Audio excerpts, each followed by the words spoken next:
আসসালামু আলাইকুম সবাইকে। আজকে আপনাদের সাথে শেয়ার করব খুব সিম্পল একটি রেসিপি। মৌসুমী আলু আর ঘরে থাকা কয়েকটা মসলা দিয়ে তৈরি করা যাবে আজকের এই রেসিপিটি। চলুন শুরু করা যাক। প্রথমেই প্যানে অ্যাড করব ১ কাপ পেঁয়াজ কুচি, সাথে দিয়ে দিচ্ছি ২ টুকরো দারুচিনি এবং ৩টি এলাচ।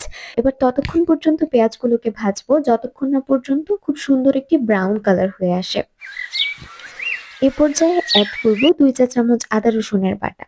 পেঁয়াজ বেরেস্তাগুলোর সাথে ভালো করে আদা রসুন বাটাগুলোকে মিশিয়ে নেব। ততক্ষণ পর্যন্ত ভাজবো যতক্ষণ না পর্যন্ত আদা রসুনের কাঁচা গন্ধটা সম্পূর্ণরূপে চলে যায়। এ পর্যায়ে দেখবেন খুব সুন্দর একটি গন্ধ পাবেন আপনারা। এবার অ্যাড করব কুচি করে রাখা একটি মাঝারি সাইজের টমেটো।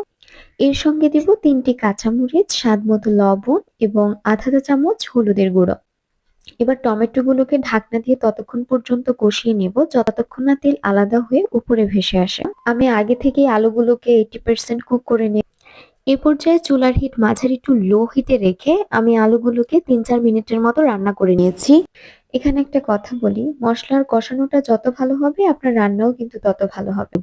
এবার অ্যাড করব ১ চা চামচ জিরার গুঁড়ো এবং ১ চা চামচ গরম মসলার গুঁড়ো। হালকা আঁচে ২ মিনিট ঢেকে রাখতে হবে যাতে করে মসলার সুগন্ধ আলুর পরতে পরতে ঢুকে যায়।